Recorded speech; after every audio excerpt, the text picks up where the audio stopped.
ஒரு பசி பஞ்சமில்லாத நாட்டை படைக்க வேண்டும் என்று நமது மக்கள் பரிதவிக்கிறார்கள், துடிக்கிறார்கள். இந்த ஏழ்மை வறுமையில் இல்லாது நம் மக்களின் வாழ்க்கை தரத்தை உயர்த்த வேண்டும் என்று எண்ணுகிறார்கள். இப்படிப்பட்ட எண்ணங்களை கொண்ட மக்கள் எல்லோரும் இணைந்துதான் இந்த தேர்தலில் ஒரு மகத்தான மாற்றத்தை உருவாக்கப் போகிறார்கள். எங்கும் தெருவெல்லாம் படிப்பகங்கள் இருக்க வேண்டிய இடங்களிலெல்லாம் குடிப்பகங்களை திறந்து வைத்து பல லட்சக்கணக்கான பெண்களினுடைய தாலியை அறுத்ததை தவிர இவர்கள் சாதித்தது ஒன்றுமில்லை.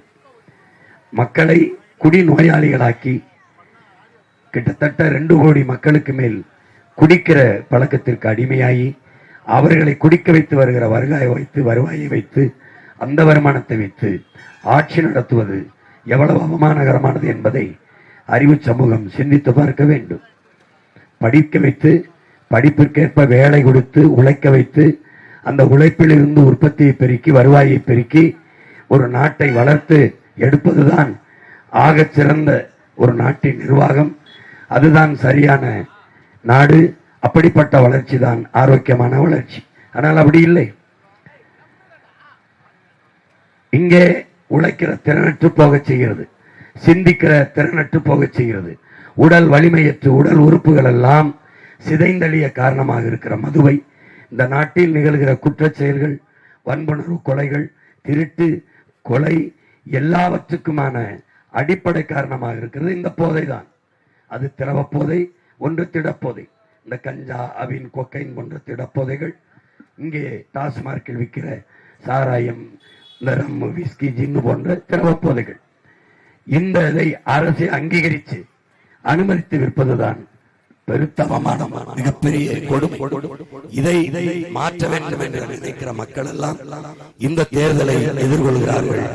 ஒரு மாபெரும் மாற்றத்தை இந்த தேர்தலில் நிகழ்த்த வேண்டும் என்று அதே வழக்கம் போல ஆண்ட கட்சிகள், ஆள துடிக்கிற கட்சிகள், ஏற்கனவே ஆண்டவர்கள் எல்லாம் ஆட்சிக்கு வர துடிக்கிற இந்த நேரத்தில் 2000 மகளிருக்கு, 2000 மகளிருக்கு 2500, நாங்கள் வந்தால் 8000 டோக்கன், நாங்கள் வந்தால் 10,000 வங்கி கணக்கில், நாங்கள் வந்தால் ஃப்ரிட்ஜ், இப்படி இலவச ஏமாற்று பெற்று அறிவிப்புகளை கொடுத்து ஏமாற்றி மக்களின் வாக்கை பறிக்கிற ஒரு கேவலமான நிலையில் இந்த கட்சிகளும் தலைவர்களும் நின்று கொண்டிருக்கிறார்கள்.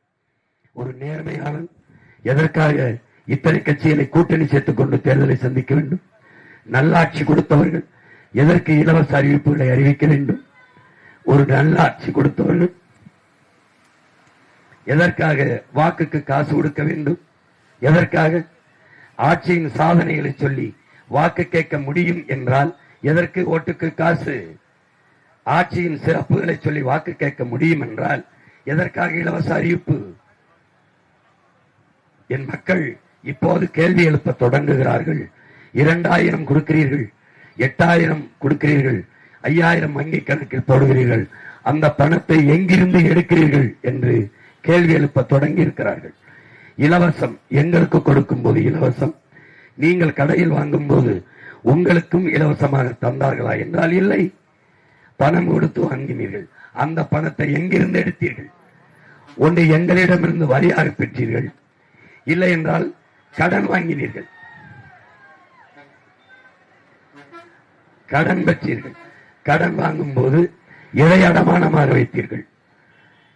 மக்களின் நலத்தை, மண்ணின் வளத்தை.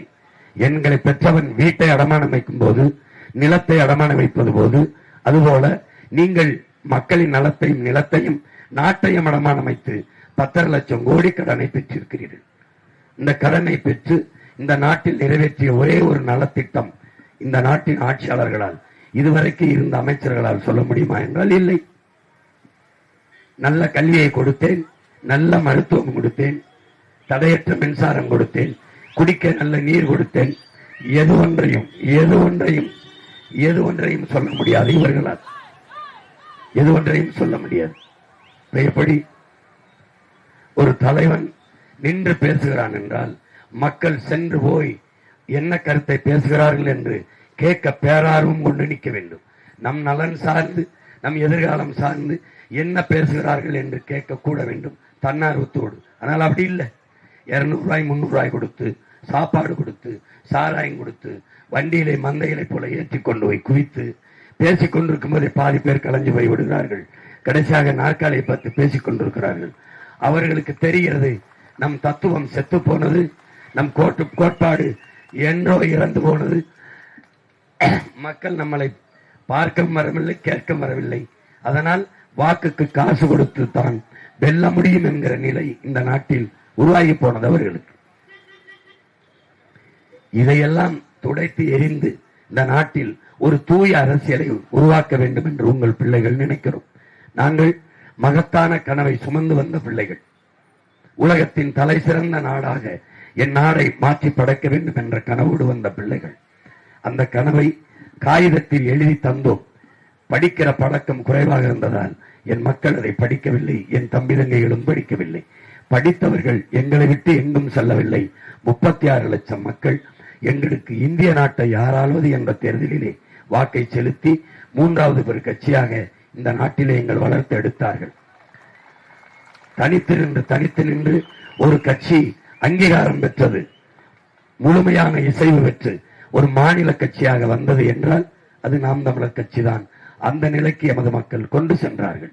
இன்று தாளில் எழுதி வைத்தால் சரியாக படிக்க முடியவில்லை என் மக்களால் என்பதால், கருத்தியலால் கடத்தி அவர்களை போய் முழுமையாக சேரவில்லை என்பதால், உங்கள் பிள்ளைகள் எங்களின் ஆட்சி எப்படி இருக்கும், எப்படி எல்லோருக்கும் வேலை வாய்ப்பை கொடுக்கிறோம், எப்படி கல்வியின் தரத்தை உயர்த்துகிறோம், எப்படி மருத்துவத்தின் தரத்தை உயர்த்துகிறோம், எப்படி நான் ஒரு நொடி கூட தடையற்ற மின்சாரத்தை தருகிறேன், இந்த மின் கட்டமைப்பை எப்படி உலக தரத்திற்கு மாற்றி அமைக்கிறேன், எப்படி கல்வியின் தரத்தை உலக தரத்திற்கு தூக்கி கொண்டு போறேன், உலகத்தின் தரம் என்பதே இனி தமிழ்நாட்டின் தரம்தான் என்று சொல்கிற அளவிற்கு எப்படி வளர்த்து எடுக்கிறோம் என்பதை எல்லாம் போட்டு போட்டு காட்டுகிறேன். காட்சியாக உங்கள் கண்முன்னே எங்கள் கனவை விரித்து காட்டுகிறோம்.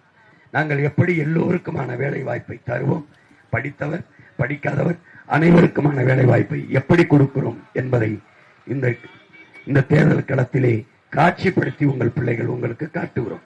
அதை காணுகிற வாய்ப்பு மேடைகளை கிடைக்கவில்லை என்றாலும் உங்கள் கைபேசியில இருக்கிறது. வலையொலியில் தட்டி பாருங்கள்.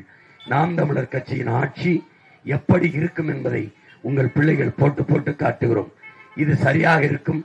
இந்த பிள்ளைகளின் கைகளில் நாடு இருந்தால், பத்திரமாக நாடு இருக்கும் என்ற நம்பிக்கை இருந்தால், உங்கள் பிள்ளைகளுக்கு விவசாய சின்னத்தில் வாக்கை செலுத்தி வெற்றி பெற செய்யுங்கள். நீங்களும் வெற்றி பெறுங்கள். நீங்கள் இதுவரை உதயசூரியனுக்கு, இரட்டை இலைக்கு, கை சின்னத்திற்கு, தாமரைக்கெல்லாம் வாக்கு செலுத்தினீர்கள். அவர்கள் வென்றார்கள், நீங்கள் தோற்று போனீர்கள். இம்முறையேனும் என் அன்பு சொந்தங்கள், என் அருமை பெற்றோர்கள், உங்களுக்கு நீங்களே வாக்கு செலுத்துங்கள். உங்கள் சின்னம்தான் விவசாயி. அந்த விவசாயிக்கு வாக்கு செலுத்தி உங்கள் பிள்ளைகளை வெல்ல வைத்து நீங்களும் வெற்றியடையுங்கள். புரட்சியாளர் அண்ணல் அம்பேத்கர் சொல்வது போல அதிகாரம் மிக வலிமையானது. நாங்கள் அவரை பின்தொடர்ந்து சொல்கிறோம், அந்த அதிகாரம் எம் மக்களுக்கானது என்று. அந்த மக்களுக்கான அதிகாரத்தை நாம் நிறுவுவதற்கு மகத்தான உரிமையை உங்களுக்கு இந்த மக்களாட்சி தந்திருக்கிறது. அதுதான் என் அன்பு சொந்தங்களே வாக்கு, ஓட்டுரிமை. ஓட்டுரிமை. நீங்கள் வாக்கை செலுத்த போகும்போது சாப்பிட்டு விட்டுத்தான் செல்வீர்கள். அந்த சாப்பாடு உங்கள் தட்டுக்கு வர காரணமாக இருந்தவன் யார் என்று ஒரு நொடி சிந்தியுங்கள். ஒரு நொடி. உங்களுக்கு மிக்சி கொடுத்தவனோ, கிரைண்டர் கொடுத்தவனோ, உங்களுக்கு ஃப்ரிட்ஜ் கொடுத்தவனோ, 1000-500 பணம் கொடுத்தவனோ, அரிசி பருப்பு வேட்டி சிலை கொடுத்தவனோ இல்லை, விவசாயி தான் என்பதை நீங்கள் கவனத்தில் வைத்துக் கொண்டு நீங்கள் வாக்கு செலுத்த செல்லுங்கள். போகும்போது குலதெய்வத்தை கும்பிடுகிறீர்களோ, உங்களுக்கு பிடித்த தெய்வத்தை கும்பிடுகிறீர்களோ இல்லையோ, ஆனால் நீங்கள் பெற்ற பிள்ளைகளை, உங்கள் பேர பிள்ளைகளை, அவர்கள் முகத்தை ஒரு தடவை பாருங்கள். நீங்கள் செலுத்துகிற வாக்கு அவர்களின் எதிர்காலத்துக்கு சரியாக இருக்குமா? அவர்களுக்கு நல்ல கல்வியை கொடுக்குமா? நல்ல மருத்துவத்தை கொடுக்குமா? உங்கள் பெண் பிள்ளைகள் வீட்டை விட்டு வெளியே போனால் பத்திரமாக திரும்பி வருகிற பாதுகாப்பை கொடுக்குமா என்று யோசித்து பாருங்கள். எந்த கட்சியின் ஆட்சி வந்தால் இது நடக்கும் என்று நம்பிக்கை வருகிறதோ அந்த கட்சிக்கு நீங்கள் வாக்கை செலுத்துங்கள். எங்களுக்கு செலுத்துங்கள் என்று சொல்லவில்லை. எல்லோரும் பேசுவதை கேளுங்கள். யார் பேசுவது சரியாக இருக்கிறது என்பதை கொள்ளுங்கள், மற்றதை தள்ளுங்கள். எனவே என் அன்பு சொந்தங்களை, வாக்கு செலுத்துவதற்கு முன்பு ஆய்ந்தறிந்து ஐயா கருணாநிதி அவர்கள் ஆட்சியிலே 5 முறை 25 ஆண்டுகள் வாழ்ந்து விட்டீர்கள். அம்மையார் ஜெயலலிதா அவர்கள் ஆட்சியிலே 20 ஆண்டுகள் 4 முறை. ஐயா எடப்பாடி அவர்கள் ஆட்சியிலே 4.5 ஆண்டுகள் 1 முறை. ஐயா ஸ்டாலின் அவர்கள் ஆட்சியிலே இப்போது மிக அருமையான வாழ்க்கையை வாழ்ந்து விட்டீர்கள். இப்போது வாழ்ந்து விட்டீர்கள். யாராவது மக்களில் ஒருவன் ஸ்டாலின் ஆட்சி தொடரட்டும், தமிழ்நாடு வெல்லட்டும் என்று சொல்கிறானா? இல்லை, அவர்களே ஸ்டாலின் ஆட்சி தொடரட்டும், நாடு சுடுகாடா போகட்டும்.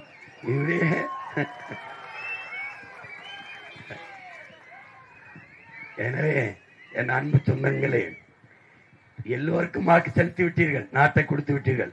ஒரு முறை உங்கள் பிள்ளைகள் எங்களுக்கு வாக்கு செலுத்தி இந்த நாட்டை பத்திரமாக எங்களிடம் ஒப்படையுங்கள். உலகத்தின் தலை சிறந்த நாடாக, பூமியின் சொர்க்கமாக உங்கள் பிள்ளைகள் இந்த நாட்டை மாற்றி படைக்கிறோம். எனவே எங்கள் உயிருக்கினிய சொந்தங்கள், என் பேரன்பு மிக்க பெற்றோர்கள், இந்த மண்ணிலே போட்டியிடுகிற என்னுடைய அன்பு தங்கை பண்ருட்டி சட்டமன்ற தொகுதியிலே போட்டியிடுகிற முதுநிலை ஆங்கிலம் ஆசிரியர் பயிற்சி பெற்ற என் அன்பு தங்கை பானுப்பிரியா அவர்களுக்கு விவசாய சின்னத்தில் வாக்கை செலுத்தி அவரை வெற்றி பெற செய்து நீங்களும் வெற்றியடையுங்கள். இங்கே நெய்வேலி சட்டமன்ற தொகுதியிலே போட்டியிடுகிற மின்னியல் பட்டய படிப்பு படித்த என் பாசத்திற்குரிய தம்பி வீரமணி அவர்களுக்கு விவசாய சின்னத்திலே வாக்கு செலுத்தி வெற்றி பெற செய்யுங்கள். என் தம்பி வெற்றி, என் தங்கையின் வெற்றி தமிழ் இனத்தின் வெற்றி என்பதை, தன்மானமிக்க தமிழ் பேரினத்தின் வெற்றி என்பதை நீங்கள் நினைவில் வைத்துக் கொண்டு வாக்கு செலுத்துங்கள். நீங்கள் செலுத்தும் ஒவ்வொரு வாக்கும் விவசாய சின்னத்திற்கு நீங்கள் செலுத்தும் ஒவ்வொரு வாக்கும் நம் மொழி காக்கும், நம் இனங்காக்கும், நம் மண் காக்கும், மண்ணின் வளங்காக்கும், மக்கள் நலங்காக்கும் என்பதை நினைவில் வைத்துக் கொண்டு வருங்கால தலைமுறை பிள்ளைகளின் வாழ்க்கையை பாதுகாக்கும் என்பதை நினைவில் வைத்து வாக்கு செலுத்துங்கள். விவசாய சின்னத்திற்கு வாக்களிப்போம், வருங்கால தலைமுறைக்கு வாழ்வளிப்போம். புரட்சி என்பது ஒரு தலைகீழ் மாற்றம் என்பது சொல்லல்ல செயல். மாற்றுவோம். இது மாற்றத்திற்கான எளிய மக்களின் புரட்சி. நம் இலக்கு ஒன்றுதான், இனத்தின் விடுதலை. இனம் ஒன்றாவோம், இலக்கை வென்றாவோம். தமிழ் தாய் வாழ்க, தலைவர் பிரபாகரன் வாழ்க. நாம் தமிழர்.